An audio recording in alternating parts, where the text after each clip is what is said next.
अहमदाबाद में air India विमान हादसे को आज 1 महीना पूरा हो गया है, लेकिन हादसे की वजह अभी तक सामने नहीं आ पाई है। एयरक्राफ्ट एक्सीडेंट इन्वेस्टिगेशन ब्यूरो की रिपोर्ट का भी अभी इंतजार करना होगा। अब तक जांच में क्या कुछ हुआ है, जानते हैं हमारे संवाददाता रोहन सिंह हमारे साथ मौजूद है। बताएं रोहन। जी, आज पूरा 1 महीना हो गया है। 11 जून को ये दुर्घटना हुई थी AI-171 की, और अब जो है 12 जून को ये घटना हुई थी। आज 11 जुलाई है, और आमतौर पे इससे पहले का जो प्रेसिडेंट रहा है वो ये रहा है कि 1 महीने के अंदर AIB जो इन्वेस्टिगेशन एजेंसी है वो अपनी प्रिलिमिनरी रिपोर्ट लाती है। लेकिन आज पूरे 1 महीने पूरे हो चुके हैं। अब तक ना AIB की तरफ से कोई जानकारी इसमें दी गई है, ना ही सिविल एविएशन मिनिस्ट्री की तरफ से इस बारे में कोई खुलासा किया गया कि आखिर क्या कारण था इस दुर्घटना का, क्योंकि इसमें अलग अलग तरह की अटकलें लगाई जा रही हैं। कई तरह के जो इंटरनेशनल न्यूज़ प्लेटफॉर्म्स हैं, वॉल स्ट्रीट जर्नल और कुछ और ऐसी एजेंसियों ने जो NTSB है, एक और जो अमेरिका की एजेंसी है जो कि AIB के साथ मिलकर इस इन्वेस्टिगेशन में काम कर रही है, उसके कुछ सूत्रों का हवाला देके कहा है कि फ्यूल स्विच कंट्रोल में की जो पोजीशनिंग है वो एक कारण हो सकती है। हालांकि ये अटकलें हैं, इस पर कोई ऑफिशियली ना तो AIB की तरफ से आया है अभी तक कोई क्लैरिफिकेशन, ना ही NTSB की तरफ से आया है। हमें इंतजार करना होगा कि ऑफिशियल रिपोर्ट में क्या आता है। बहरहाल अब तक कोई ऑफिशियल रिपोर्ट्स में सामने नहीं आई है। ये ज़रूर है कि थोड़ी देर पहले सिविल एविएशन मिनिस्टर के राममोहन नायडू ने ज़रूर कहा था कि बहुत जल्दी ये रिपोर्ट आ सकती है। हालांकि उन्होंने ये भी कहा कि वो AIB का जो काम है वो इंडिपेंडेंटली कर रही है, उसमें सरकार दखल नहीं दे रही है, लेकिन जल्द आ सकती है ये रिपोर्ट, ये उन्होंने ज़रूर कहा था। बहरहाल जब से ये दुर्घटना हुई है तब से अब तक अगर हम देखें, 13 तारीख को पहला ब्लैक बॉक्स मिला, जो 16 तारीख को दूसरा ब्लैक बॉक्स मिला, 24 तारीख से जो है डिकोडिंग का पूरा काम शुरू किया गया। दिल्ली में एक बहुत ही state of the art black box के लिए ही लैब बनाया गया है, करीब 10 करोड़ रुपए का, उस पर काम शुरू हुआ। 25 जून की अगर बात करें, डिकोडिंग का काम लगभग पूरा हो चुका था, लेकिन फिर एनालिसिस का काम बचा हुआ था। अब उसके बाद भी काफ़ी ज़्यादा समय बीत चुका है। अब हम उम्मीद कर सकते हैं कि अगले कुछ घंटों में या 1-2 दिन के अंदर हम इस रिपोर्ट को देख पाएंगे। हालांकि इस रिपोर्ट में कोई कंक्लूजन निकलेगा इसकी संभावना बहुत ज़्यादा नहीं है, क्योंकि इससे पहले की अगर हम सारी रिपोर्ट्स को देखें तो जो प्रिलिमिनरी रिपोर्ट होती है वो सिर्फ इंडिकेशन देती है, एक इशारा करती है कि जो जाँच है वो किस दिशा में जा रही है। जो फाइनल रिपोर्ट है उसके लिए हमें अभी भी कई महीनों का इंतजार करना पड़ सकता है। शुक्रिया रोहन। बढ़ते आगे, केंद्रीय नागरिक उड्डयन मंत्री राम मोहन नायडू ने कहा है कि एयर इंडिया विमान हादसे पर AIB काम कर रहा है, हर काम प्रक्रिया के तहत होगा। No, very soon they are working on it. AIB is working on it, so whenever they are ready, very soon. So any timeline that you should give us? No, it is the responsibility of the AIB. Let them do their job and do. That is the responsibility of the AIB, and the ministry also is ensuring that the transparency and accountability, everything is there. These are all AIB is following the international protocol also. So everything is being done according to the procedure. Mizoram में train ने दस्तक दे दी है। मिजोरम के बैराबी और सैरंग शहर के बीच पहली बार train चलेगी। इसमें मिजोरम और आइजोल शहर के लिए पर्यटन और आर्थिक गतिविधियों को कितना बढ़ावा मिलेगा, बता रही है दीपाली नंदा। मैं मौजूद हूँ मिजोरम की राजधानी आइजोल में, और जिस रेलवे स्टेशन पर मैं खड़ी हूँ ये सारंग रेलवे स्टेशन है। सारंग से बैराबी नई रेल लाइन तैयार की गई है, काम लगभग पूरा हो चुका है, ट्रायल रन भी किया जा चुका है, अब इंतजार है इसके उद्घाटन किए जाने का। आप देख सकते हैं सीधी तस्वीरों में ये सारंग रेलवे स्टेशन है, यहाँ पर ट्रैक बिछ चुका है और ट्रेन भी दौड़ती हुई नज़र आ रही है। अगर मैं इस पूरी रेल लाइन के महत्व की बात करूँ तो ये काफ़ी इम्पॉर्टेंट हो जाता है, खास तौर पर मिजोरम और आइजोल के लिए, क्योंकि अभी अगर रेल कनेक्टिविटी की बात करें तो वो सिर्फ गुवाहाटी तक ही है। गुवाहाटी के ज़रिए आप रेल से आते हैं और उसके बाद मिजोरम आने के लिए रोड का ही सहारा लेना पड़ता है। और चूँकि यहाँ पर जो भौगोलिक स्थितियाँ हैं वो ऐसी रहती है कि बारिश का खतरा है, लैंडस्लाइड का खतरा है। यही वजह है कि टूरिज़्म अब तक यहाँ पर उस संख्या में देखने को नहीं मिला है जितना यहाँ का पोटेंशियल है। लेकिन अब उम्मीद की जा रही है कि जब ये जो पूरी रेल लाइन है मिजोरम में बैराबी से लेकर सेरांग तक ये जब चालू हो जाएगी तो यहाँ पर टूरिज़्म बढ़ेगा, साथ ही साथ जो आर्थिक परिस्थितियाँ हैं आइजोल की वो बदलेंगी, लोगों को रोजगार मिलेगा। और सबसे अहम बात ये भी है कि मिजोरम की बात करें तो बर्मा, बांग्लादेश और म्यांमार से सटा हुआ ये राज्य है, सीमा इसकी सटी है। ऐसे में भारतीय सेना के लिए ये काफ़ी एक स्ट्रैटेजिकली इम्पॉर्टेंट लोकेशन है। तो ओवरऑल यहाँ पर विकास होता हुआ दिखाई दे सकता है, इसकी उम्मीद यहाँ के लोग भी जता रहे हैं। कैमरा पर्सन लक्ष्मण सिंह के साथ दीपाली नंदा, मिजोरम। बाजार में हरी सब्जियों के दाम आसमान छूने लगे हैं। सब्जियों के दाम में अचानक 50 से 100% तक की बढ़ोतरी देखने को मिली है और इसका कारण बारिश है। लेकिन दाम कब तक बढ़े रहेंगे, ये जानने की कोशिश की संवाददाता केतन जोशी ने। मध्यम वर्ग की स्थिति ऐसी हो गई है कि क्या खाए और क्या न खाए, क्योंकि सब्जियों के दाम इतने बढ़ गए हैं। देखिए, टमाटर जो कि आवश्यक एक सब्जी का हिस्सा है वो 60 रुपया, आलू 30, प्याज 30, भिंडी है वो 60 से 120, फूल गोभी 60 से 120, लौकी जहां 30 रुपये में मिल रही थी सिर्फ 15-20 दिन पहले वो 80 रुपये हो गई। बैंगन, पालक, करेला 120 से 150 तक बढ़ गए हैं। तो आइए यहाँ पर जो खरीदार है उनसे हम बात करते हैं। अच्छा, बताइए कि कितनी इतनी अपेक्षा थी कि इतने दाम बढ़ेंगे, क्या कहेंगे आप? बहुत दाम बढ़ गए, बहुत सब्जियां महंगी है, क्या खाए, क्या ले क्या ना ले पता ही नहीं चलता, बहुत महंगी है सब्जी। आइए हम रिटेलर से पूछते हैं, ये दाम कब तक बढ़े हुए रह सकते हैं? दाम अभी सितंबर तक रहेगा। अभी माल भी आगे से माल कम आता है बारिश से, और ज़्यादा आता नहीं, माल कम आता है, इसके लिए भाव ज़्यादा रहेगा अभी सितंबर तक। बिल्कुल, तो आने वाले कुछ महीने तक ऐसे ही महंगी सब्जी खाने के लिए हमें तैयार रहना पड़ेगा। केतन जोशी, अहमदाबाद। और आज से श्रावण मास की शुरुआत हो गई है। इसी के साथ कांवड़ यात्रा भी शुरू हो गई है। दिल्ली, यूपी समेत देश भर में शिव भक्त गंगा जल लेने के लिए हरिद्वार और दूसरे तीर्थ स्थलों के लिए जा रहे हैं। सड़कों पर हर हर महादेव के जयकारों की गूंज है और भक्तगण आस्था से ओतप्रोत होकर यात्रा कर रहे हैं। जगह जगह सेवा शिविर लगे हैं और प्रशासन ने सुरक्षा के पुख्ता इंतजाम किए हैं। इस खास मौके पर यूपी के सीएम योगी आदित्यनाथ ने भी भगवान शिव का रुद्राभिषेक किया।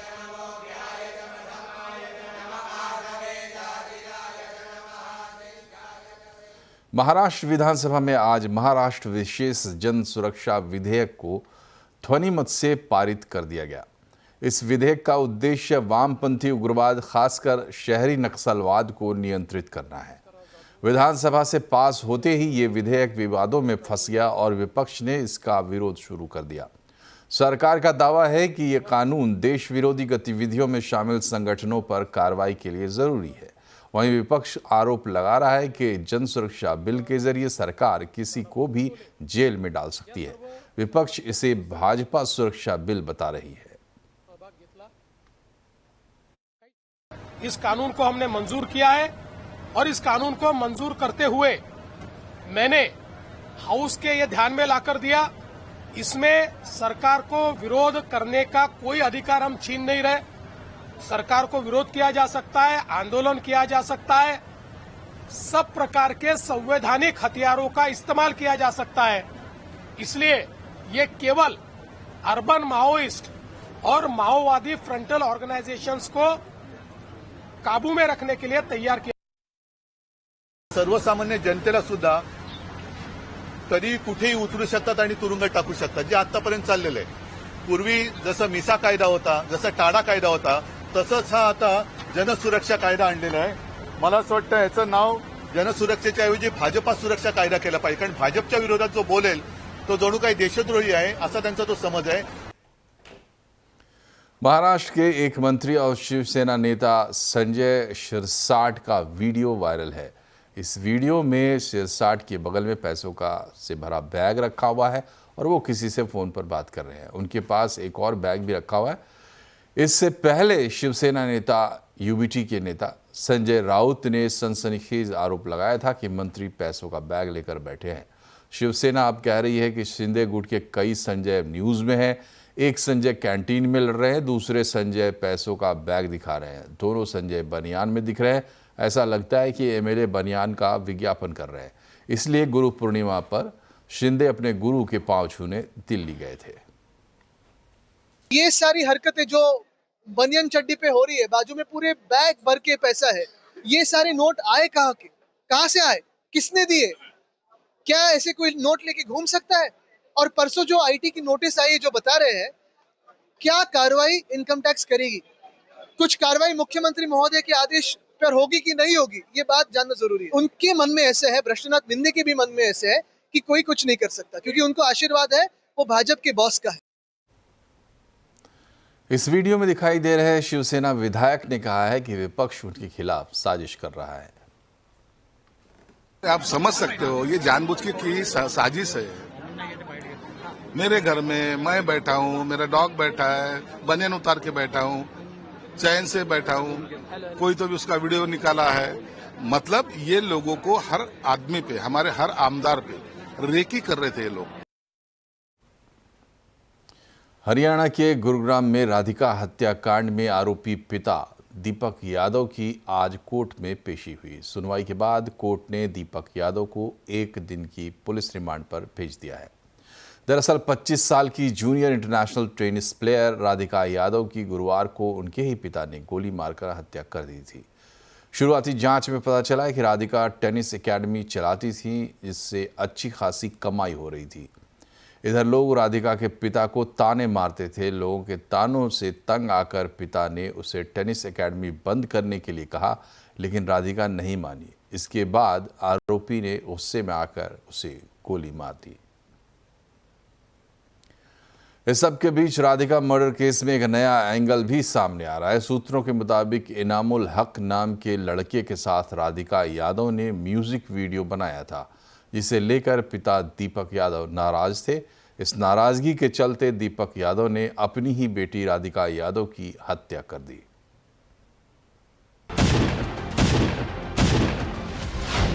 रील बनाने की नाराजगी मौत के अंजाम तक पहुंच गई। ये एक ऐसा कारवां था जो थम गया। राधिका के पिता को अपनी बेटी का इनामुल के साथ ही रिश्ता, ये साथ कभी मंजूर नहीं था। नाराजगी अंदर ही अंदर सुलगती रही और फिर 3 गोलियों की आवाज ने इस कहानी का खौफनाक अंजाम लिख दिया। सूत्रों के मुताबिक राधिका को सोशल मीडिया से पब्लिसिटी मिल रही थी। इनामुल के साथ उसका ये वीडियो वायरल हो रहा था। पिता दीपक को ये साथ लगातार नागवार गुजर रहा था। बात बर्दाश्त के बाहर हो चली थी। दावा तो ये भी किया जा रहा है कि लोग राधिका और इनामुल के इस रिश्ते को लेकर पिता दीपक से तरह तरह की बातें कह रहे थे। उन पर बातों का असर यह हुआ कि राधिका के पिता का गुस्सा धधकता रहा और फिर वो हुआ जिसकी कल्पना भी करना मुश्किल है। एक पिता ने अपनी बेटी को 3 गोलियां मारकर मौत की नींद सुला दिया।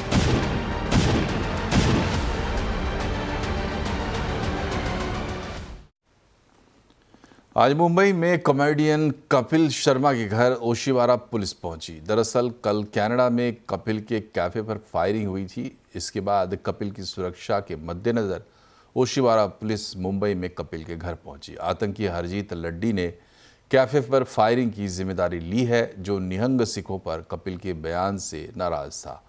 कपिल कैफे पर 12 से ज़्यादा गोलियां चलाई गईं। बताया जा रहा है कि कपिल शर्मा ने कनाडा में 7 जुलाई को ही नया कैफे खोला था। इधर फायरिंग की घटना के बाद कपिल शर्मा के कैप्स कैफे की तरफ से सोशल मीडिया पर एक पोस्ट लिखी गई है, जिसमें जल्द ही कैफे की वापसी की बात कही गई है और सपोर्ट के लिए लोगों का आभार जताया गया है। और यहाँ एक छोटा सा ब्रेक, लेकिन खबरें भी और भी हैं, बने रहिए हमारे साथ।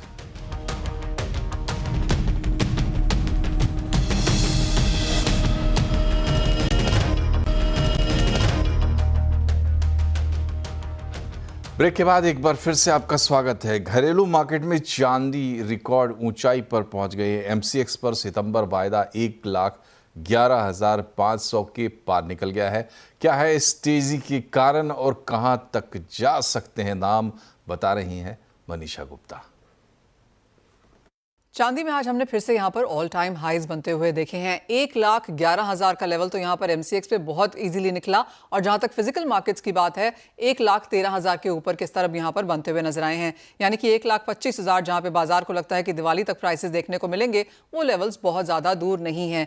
प्राइस परफॉर्मेंस की अगर बात करें तो $37 पर आउंस के ऊपर अब चांदी के प्राइसेस हैं और नियर टर्म में चांदी ने सोने को यहां पर आउट परफॉर्म किया है। अगर सोना 27% ऊपर है तो चांदी ने 29% की तेजी के साथ फिलहाल यहां पर कारोबार होता हुआ नजर आया है। आपको याद दिला दें कि ये 5वां ऐसा साल है जब ग्लोबल मार्केट्स में डेफिसिट है, इंडस्ट्रियल डिमांड रिकॉर्ड हाइज पर है और मार्केट्स ये देख रही हैं कि इन्वेस्टमेंट डिमांड यहां पर और भी स्ट्रॉन्ग बनती हुई नजर आ रही है।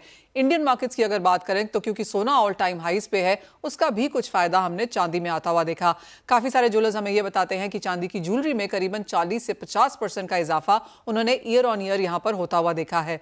ज्यादातर इंटरनेशनल बैंक्स एंड ब्रोकरेजेस भी यही कह रहे हैं कि इस साल के अंत तक 38, 40 या $42 पर आउंस तक भी आप यहां पर चांदी जाता हुआ देखेंगे। सेफ हेवन बाइंग तो है ही और जिस तरह से इंडस्ट्रियल कमोडिटीज में तेजी है, उसका भी फायदा हमने यहां पर चांदी में आता हुआ देखा। और अब बात करते हैं बाजार की। कारोबारी हफ्ते के आखिरी दिन बाजार में बिकवाली का माहौल हावी रहा। सेंसेक्स निफ्टी गिरावट के साथ बंद हुए।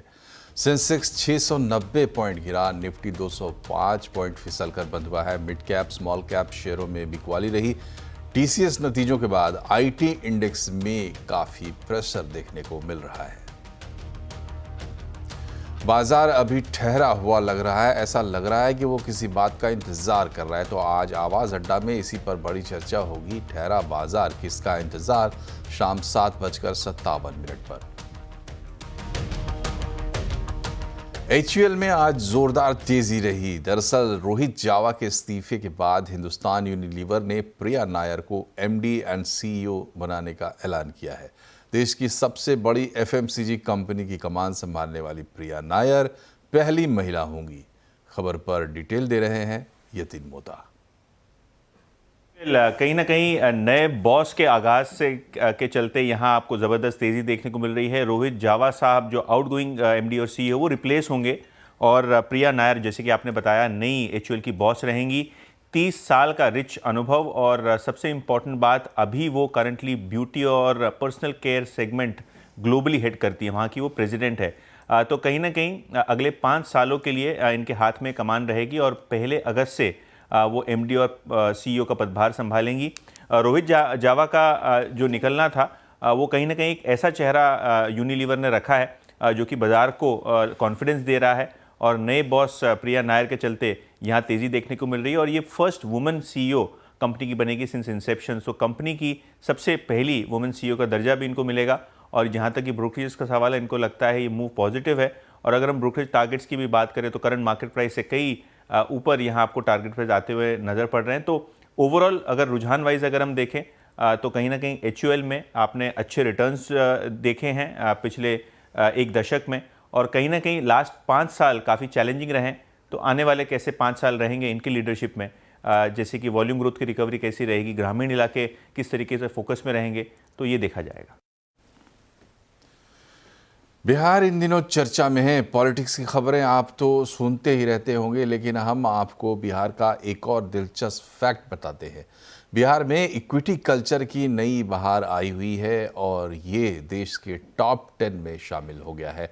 क्या है पूरी रिपोर्ट, जानते हैं आशीष चतुर्वेदी से। बड़ी इंटरेस्टिंग रिपोर्ट यहाँ पर सुबह निकल कर आई है, जहाँ पर बताया जा रहा है कि देश भर में देखिए इक्विटी कल्चर तो लगातार बढ़ता ही जा रहा है, लेकिन जो छोटे राज्य हैं, छोटे शहर हैं, यहाँ पर लगातार निवेशकों की संख्या बढ़ती जा रही है और अब ऐसे में बिहार ये काफ़ी ज़्यादा आगे निकल कर रहा है और इक्विटी मार्केट की बहार यहाँ पर आपको पूरी तरीके से देखने को मिलेगी 2020 से। और अभी फिलहाल 2025 मई तक का डेटा है मेरे पास। इसमें अगर आप देखें तो ज़बरदस्त ग्रोथ आपको देखने को मिली है, जहाँ पर एक तरफ 2020 में निवेशकों की संख्या थी केवल 7 लाख, मैं बिहार की बात कर रहा हूं, अब ये बढ़कर 52 लाख हो गई, 50 लाख के पार यहां पर आंकड़ा देखने को मिला है और लगातार बड़ी ग्रोथ है। आप CAGR तो अगर आप देखें तो ऑलमोस्ट 49% के आसपास का निकल कर आएगा।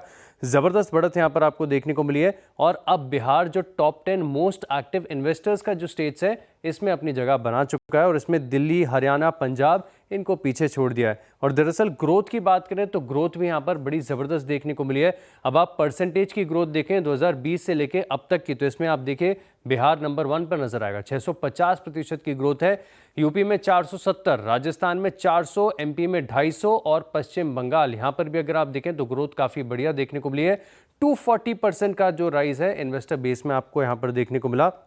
लेकिन ऐसा नहीं है कि जो बिहार के निवेशक हैं सिर्फ डायरेक्ट इक्विटी मार्केट्स में निवेश कर रहे हैं, ये म्यूचुअल फंड्स को भी काफ़ी अपना रहे हैं। और म्यूचुअल फंड्स में अगर आप देखें तो जितने बिहार के लोग म्यूचुअल फंड्स में निवेश करते हैं, इनमें से 89% की जो पसंद है वो प्योर इक्विटी फंड्स है। तो इक्विटी मार्केट्स पर जो भरोसा है बिहार का लगातार बना हुआ है। इसके अलावा अगर आप देखें तो दूसरे राज्य हैं, इनमें भी एक बार रिविजिट करना चाहिए कि 2020 से लेकर अब तक ग्रोथ कैसी है। तो महाराष्ट्र और साथ में गुजरात, इनका तो ट्रैक रिकॉर्ड लगातार रहा है कि इन्वेस्टर बेस यहाँ पर काफ़ी ज़्यादा रहता है।